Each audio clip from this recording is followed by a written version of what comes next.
At the family barbecue, my son looked me straight in the eye and said, "You could disappear, and no one would miss you." And everyone laughed except me. I didn't cry. I didn't shout. I didn't break the plate in my hand or storm out. I nodded. Just once. It wasn't surrender.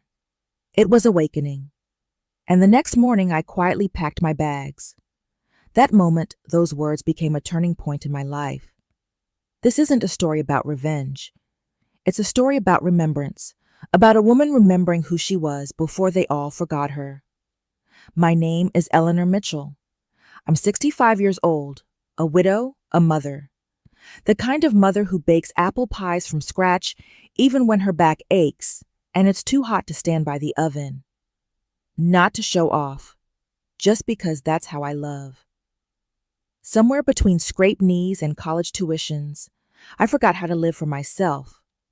I poured everything I had into one person, my son James. He was only 7 when his father Robert died. One minute, we were planning a weekend fishing trip. The next, I was signing death papers under hospital fluorescents.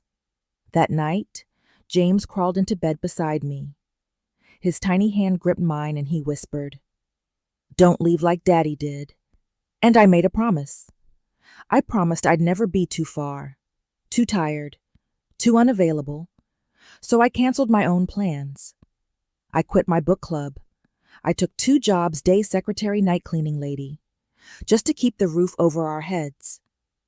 I never let James feel the loss, not if I could help it. He was a quiet, polite child. Teachers loved him. He got good grades. When he got into college on a partial scholarship, I sold my mother's last jewelry piece to make up the difference without blinking. And when he met Sarah, I was happy. She was driven, smart, and knew what she wanted. At first, I thought strong women raised strong families. So I paid for half the wedding. They said they'd pay me back. They never did. But that didn't matter, because that's what mothers do. Right after marriage, things shifted. James got busy. Sarah was adjusting. I told myself it was normal. When their first child came, little Emma, I was there.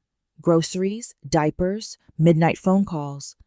I practically raised Emma and then Liam, their second. I didn't complain. Not once. I believed foolishly that someday they'd look back and see me. Not for thanks or money, just for recognition. But instead of recognition, I got something else. Silence. Dismissal. Distance. And eventually, a sentence that shattered something inside me. You could disappear and no one would miss you. No thunder cracked overhead. No dramatic gasp from the crowd. Just laughter.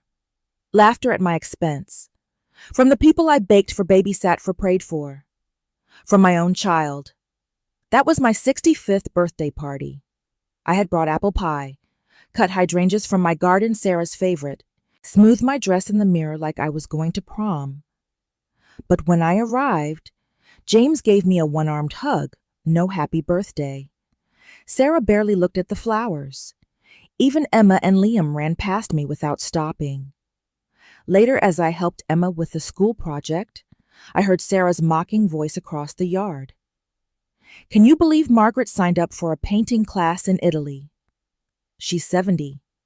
Laughter followed. I softly said, not everyone wants to be defined by their children.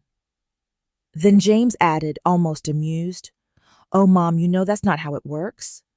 Family has to come first, especially at our age." And Sarah, syrupy and sharp, finished it off. Honestly, Eleanor, you could disappear and no one would even notice.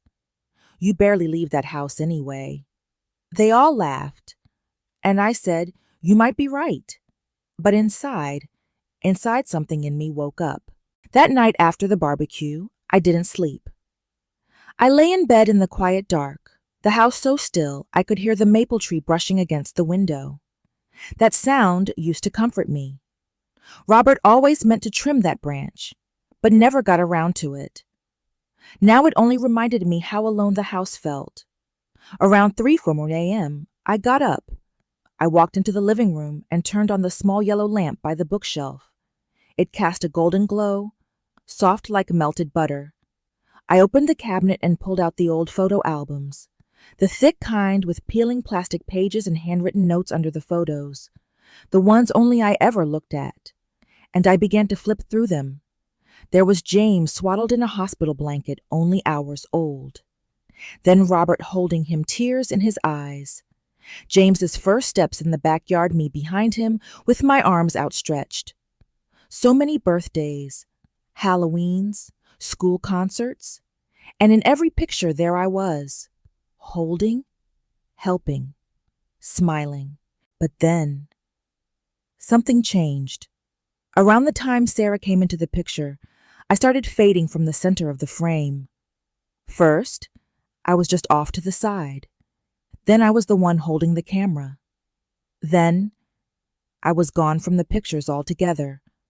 The last 5 years, maybe 3 photos with me in them.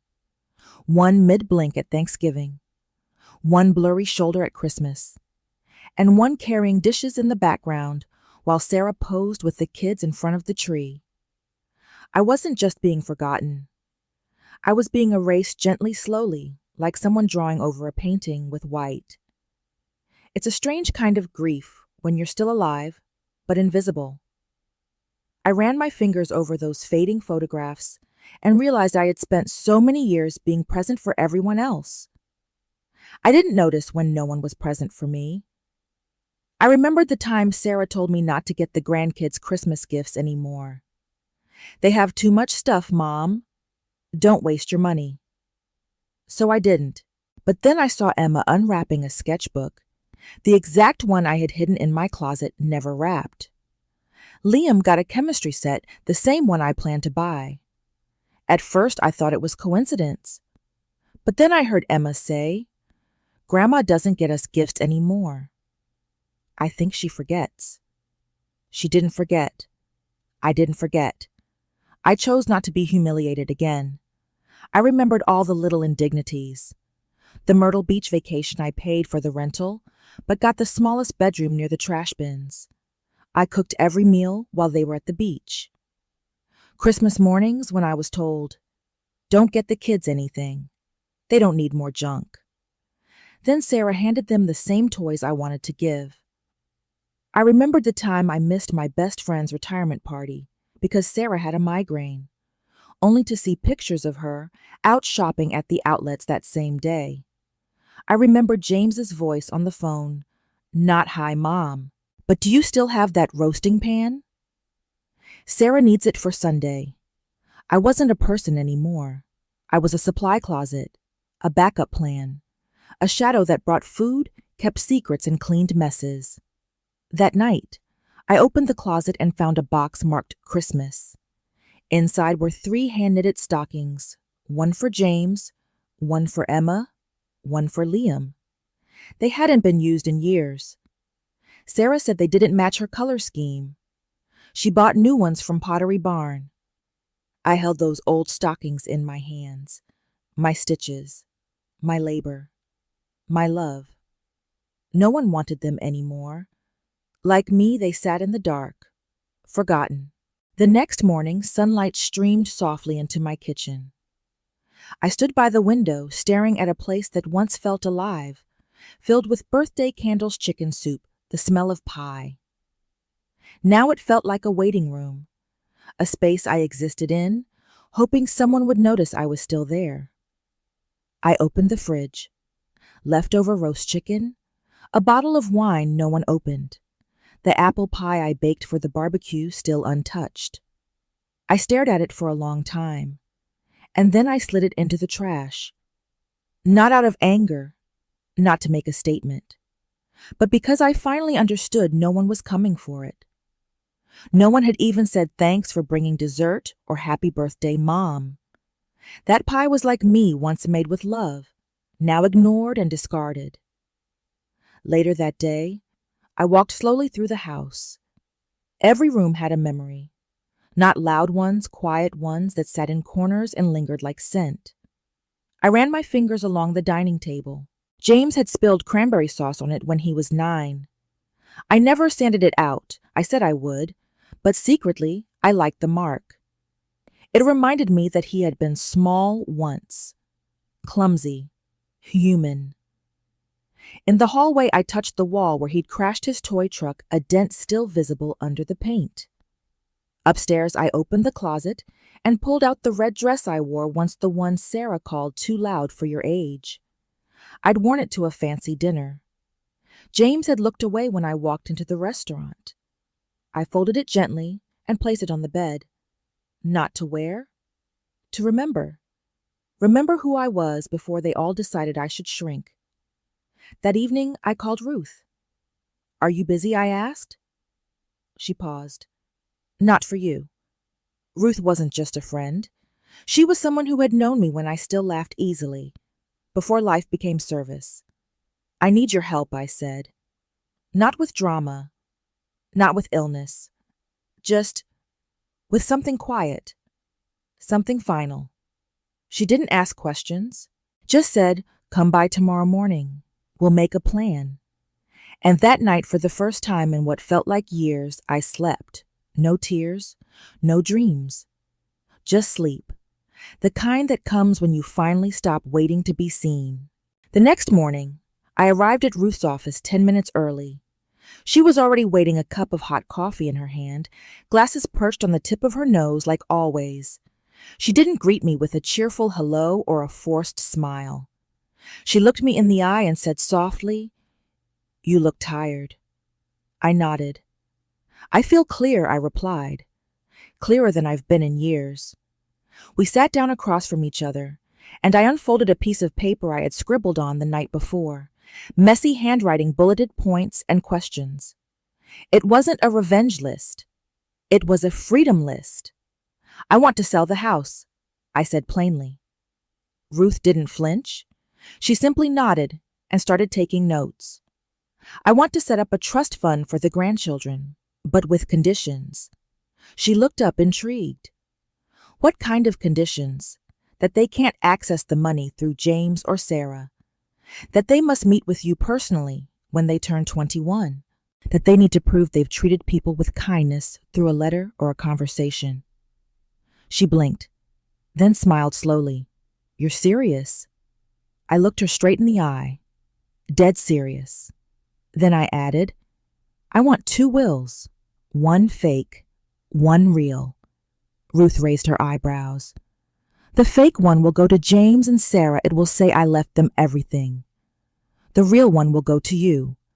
It will reflect the sale of the house, the redirection of funds, and the trust for Emma and Liam." She paused for a moment and then asked the question only a true friend would dare to ask.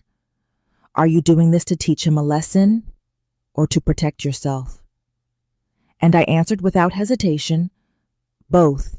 That afternoon, I called the realtor who had sold the Henderson place down the street. We set a meeting. I canceled my cable, closed 3 old accounts. I didn't tell anyone. Not James, not Sarah, not even the neighbors. This wasn't an escape. It was a release. 3 days later, I walked through every room of my house one last time.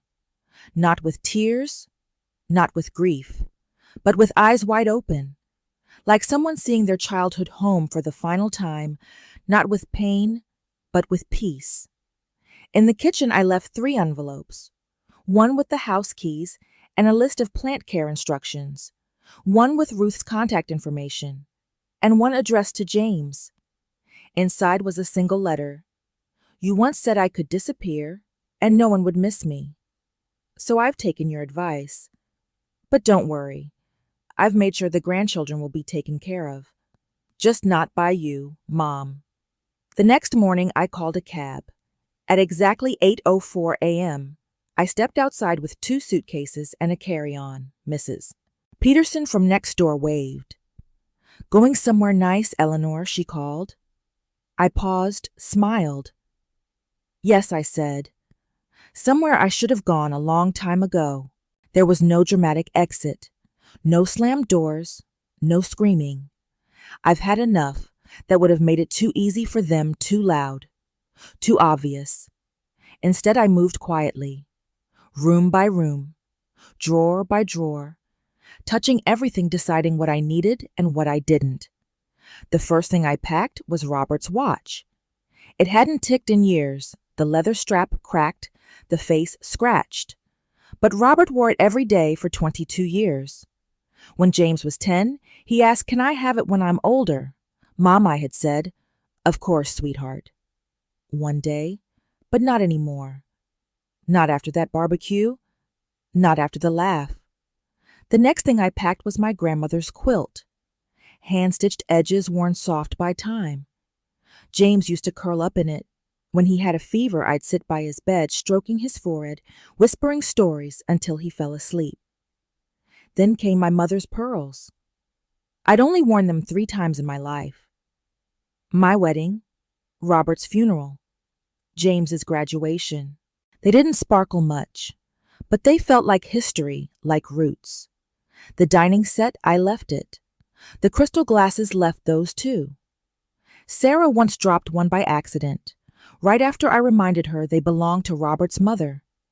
There was no reason to carry things that others only pretended to value. I was done living in a house built on pretending. The hardest part wasn't choosing what to take. It was realizing how little of my life was actually mine. So much of it had been constructed for James, for Sarah, for the kids, for birthdays, holidays, casseroles, diaper bags. This house wasn't a home anymore. It was a warehouse of other people's comfort. That morning I walked out the front door for the last time. No parade, no tears. Just a woman with a suitcase, walking toward her second act. I boarded the train heading south. Out the window, my life peeled away. The elementary school where James had played Little League. The grocery store where I once clipped coupons to afford cereal. The church where I lit candles at Christmas, even when no one came with me. Town faded into fields. Fields faded into woods. Woods gave way to the coast. And with every passing mile, I felt lighter. As if I had been carrying a backpack filled with invisible expectations. And now, I could finally let it go. The seat beside me was empty. And for the first time in years, that felt right. I wasn't here to be greeted. I wasn't running from anyone. I wasn't trying to prove anything. I was choosing. And the act of choosing yourself after a lifetime of being chosen last is a rebellion of the soul. I arrived in Clearwater with nothing more than 2 suitcases, a carry-on, and a heart that had finally stopped expecting to be seen. No one waited for me at the platform. There were no welcome signs, no familiar faces, and strangely, no ache. For the first time in a very long time, being alone didn't feel like loneliness. It felt like freedom. The town hadn't changed much since the last time I was there, decades ago, when Robert and I had honeymooned by the coast. The cottages were still painted in cheerful pastels, mint green, baby blue, pale yellow, like scoops of ice cream, set against a sky that stretched endlessly. The air still smelled like salt and sunscreen, and the rhythm of the waves crashing against the shore was steady, like a lullaby sung by time itself. I rented a small 1-bedroom cottage just 2 blocks from the water. The paint on the shutters was peeling, the porch tilted slightly, and the screen door creaked each time it opened, but it had a swing. That was all I needed. That night, I sat on that swing with a cup of chamomile tea, listening to the crickets, and the wind brushing against the old oak nearby. There were no buzzing phones, no urgent calls for help, no reminders of the people I had once orbited around like a moon with no light of its own. There was only the silence, and for the first time it didn't feel like absence. It felt like space. Space to breathe, to stretch, to remember how to simply exist. The next morning I walked down to the shoreline as the sun rose, painting the waves in pink and gold. I let the cold water touch my ankles, let the wind tangle my hair, and for once I didn't care how I looked or who might be watching. I wasn't being observed or needed or evaluated. I was just being. I spent the first week doing nothing. No schedule, no cooking for anyone, no reminders or grocery lists. I read books I chose for no one but myself. I napped without apology. I sat by the window and watched the birds pick through sea foam like they were sifting dreams. On the second week, I passed by a little shop with the hand-painted sign that read, "Watercolor Classes. Beginners Welcome." I almost kept walking. I hadn't painted since high school. Life had made sure I never had the time. But something inside me stopped, something that had been waiting quietly. I opened the door. Inside, the studio smelled like turpentine and ocean air. The instructor was a woman named Denise, barefoot, with silver hair and a shirt stained in color. She smiled like we already knew each other and handed me a brush. "Just start," she said. "We fix later." My first attempt was a disaster, a blob of blue that looked more like spilled ink than sea. But I didn't stop. I came back the next day and the next, and slowly something in my chest began to loosen. I wasn't good. That wasn't the point. I was present. Each brush stroke felt like I was reclaiming a piece of myself. I didn't know I'd lost the self that had dreams beyond service, desires beyond dinner menus and diaper bags. There's a healing that happens when your hands are busy, but your heart is finally still. I made friends without trying. Marge, who ran the bookstore, and invited me to her Thursday night card games. Henry, a retired school principal, who walked his golden retriever past my porch every morning, and after 2 weeks of small smiles and shy waves, finally asked if I wanted to get coffee. I said yes. We didn't talk about children or responsibilities or who we used to be. We talked about music weather and what it feels like to forget yourself and then find the outline again. They didn't ask me what I had done before, who I had raised, or how I ended up there. They just saw me now, and that was enough. 3 weeks passed before I turned on my phone. I hadn't missed it. But curiosity stirred one evening as I sat watching the horizon swallow the sun. When I powered it on, it erupted with missed calls and messages.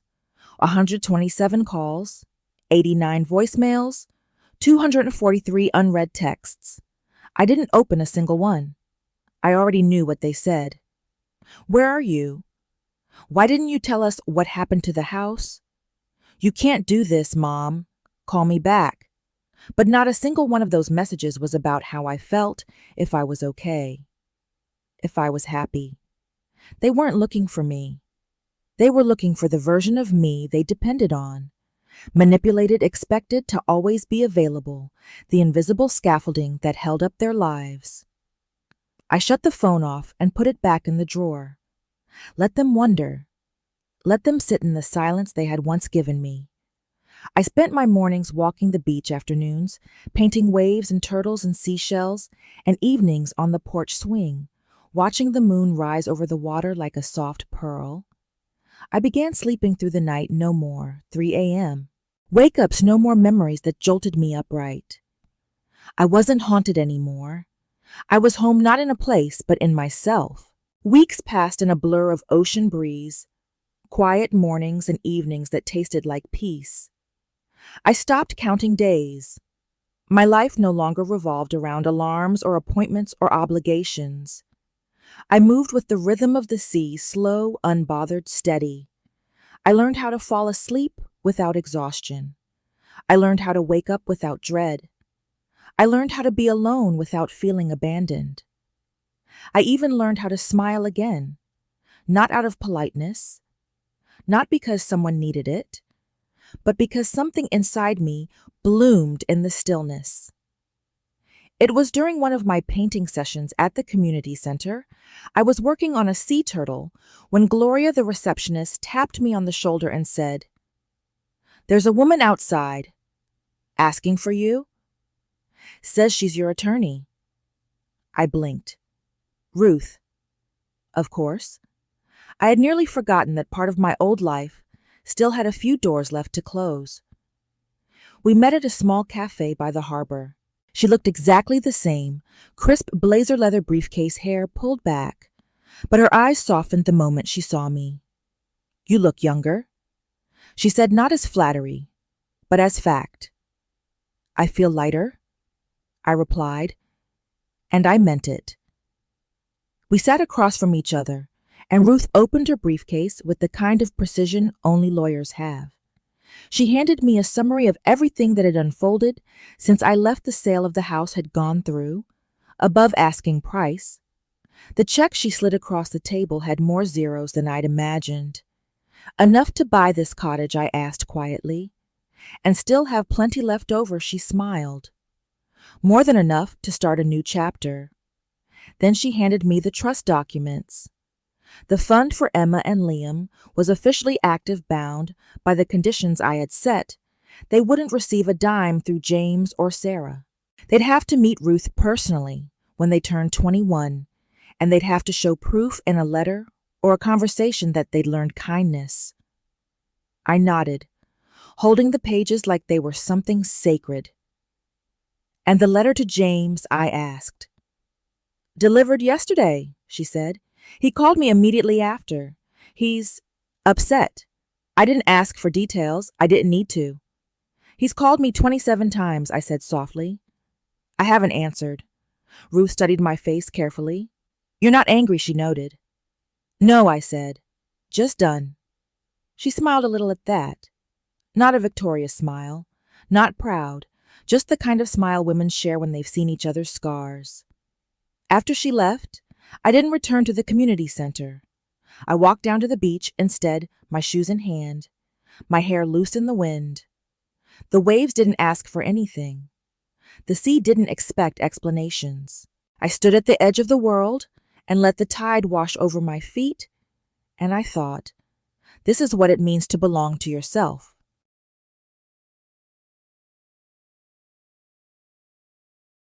It was strange in the quiet of my days to know that somewhere the people who had always assumed I would be there were now spinning in confusion. I didn't check my phone. I didn't need to. Ruth had already told me enough. James was calling, emailing, even sending voicemails that grew shorter and sharper. I could picture him pacing the living room, running his hand through his hair, looking at Sarah with disbelief, wondering aloud how I could just disappear. But the irony was, I had already been disappearing for years, hadn't I?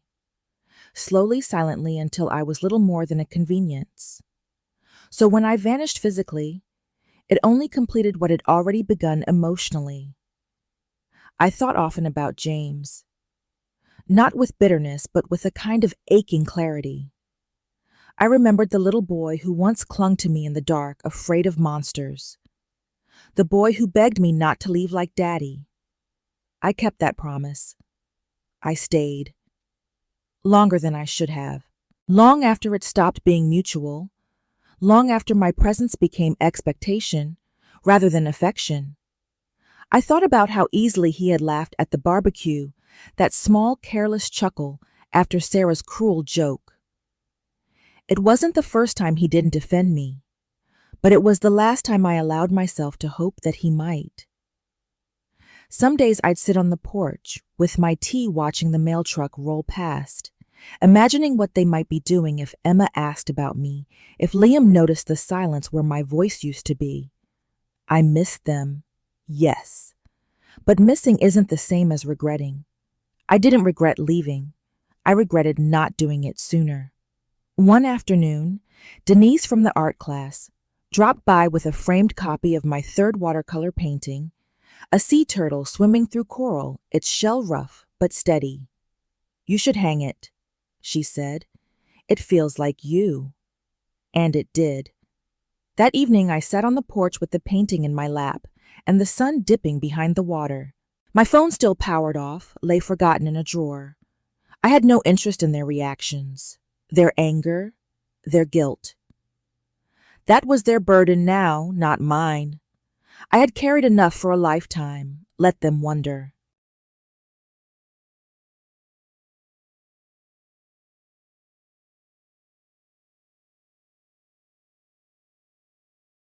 It had been nearly 2 months since I arrived in Clearwater when the knock came. I had just pulled a peach cobbler from the oven, a new recipe sweet and warm, and the cottage smelled like cinnamon and vanilla.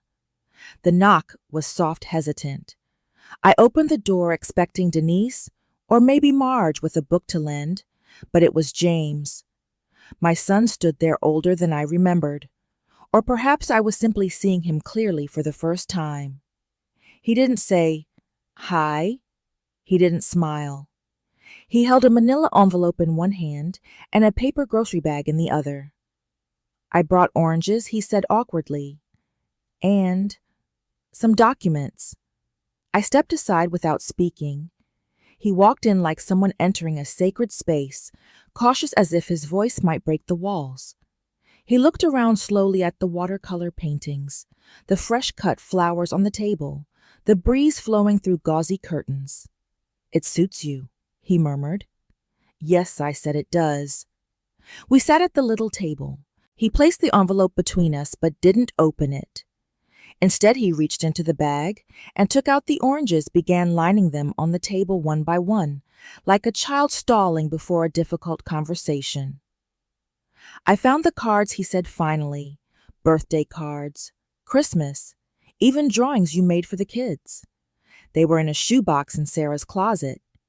He paused, searching my face for something, anger, accusation, relief. He found none. I stayed silent. She never gave them anything. He added, voice cracking, "Not one." I believed her when she said you'd forgotten them. I believed a lot of things.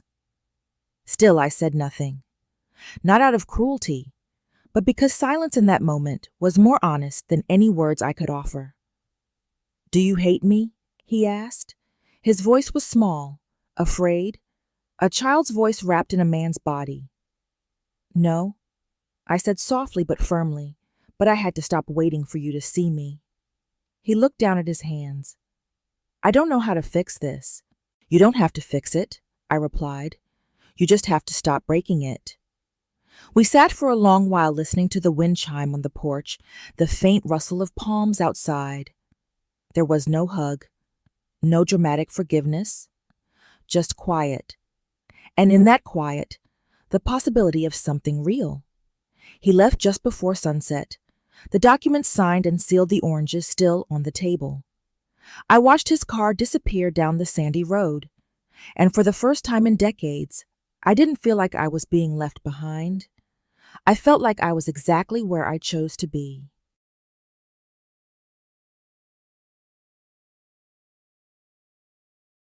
A year after I left, I turned 66. There was no surprise party, no backyard barbecue with lukewarm burgers and forced smiles. Instead, I woke up in my small sunlit cottage to the sound of ocean waves and the scent of lavender from the bush outside my window. It was the first birthday in decades that felt like mine. Emma and Liam had arrived the night before for their summer visit. They ran toward me from the porch with open arms and the kind of laughter only children can summon. Emma was 13 now, taller, more thoughtful. Liam had just turned 10 and still held my hand when we crossed the street.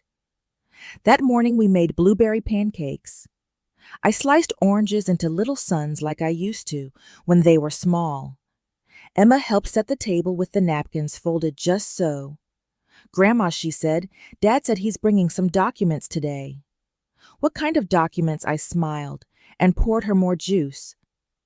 "Just boring grown-up stuff, sweetheart." What I didn't say was that James was bringing the final divorce papers. Sarah hadn't taken things well. She showed up at my door once, sunglasses on, her voice tight and brittle. She called me selfish, accused me of poisoning the children's minds. I offered her tea. She declined, said I had ruined her family.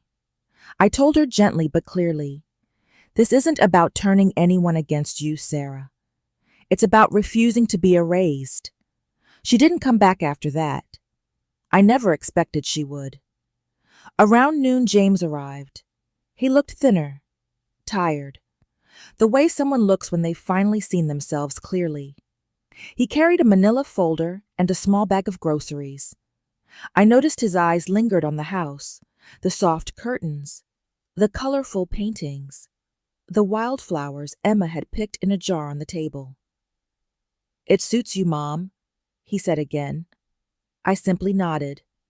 After lunch, while the kids watched a movie, James and I sat on the porch. He handed me the divorce documents, not asking me to read, just witness. I signed quietly. He stared out toward the ocean. "You were right," he said. "I didn't see you. For years I looked straight through you." I didn't reply. I let the ocean speak for me. "I thought you stopped caring," he continued, "but really, you just stopped accepting less." "Yes," I said. "Exactly that." "Do you think they'll forgive me?" he asked. "Your children will remember who you are by how you love them from now on. That's what matters." He nodded slowly, tears in his eyes. That night, Emma curled up beside me on the swing, her head on my shoulder. "Grandma," she whispered, "I'm glad you didn't disappear." I kissed her forehead. "I never did," I said. "I just stopped letting other people write me out." The stars came out one by one, and for the first time in a long time, I felt like I had become something I hadn't dared to imagine, not a ghost in my own story, but the author.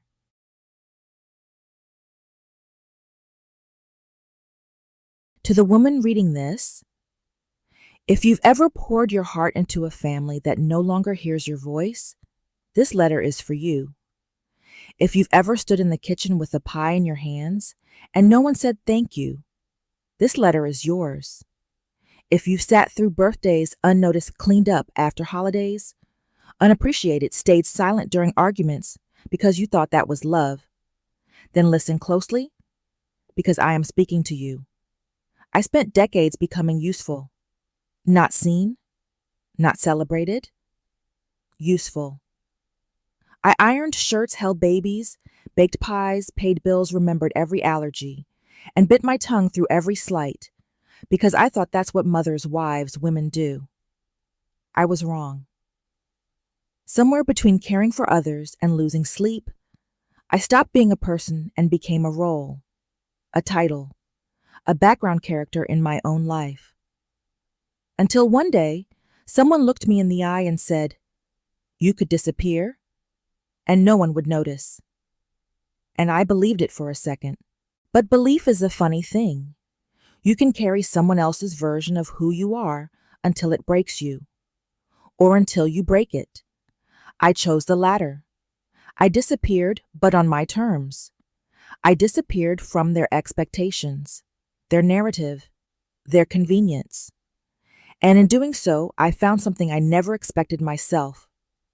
If you're still reading, I want you to know this. You are not too late. You are not invisible. You are not just a helper, a grandmother, a cook, a ride to school. You are a woman, with her own dreams, her own stories, her own voice. It's not selfish to choose yourself, it's sacred. You don't have to slam doors or burn bridges. Sometimes healing sounds like silence. Sometimes it looks like a paintbrush in your hand, or a suitcase by the door, or the courage to say no more. I built a life around serving others, and now I'm building one around being whole. I'm not waiting for thank yous anymore. I'm not waiting to be invited. I am here fully and finally, and so are you. With all my heart, Eleanor,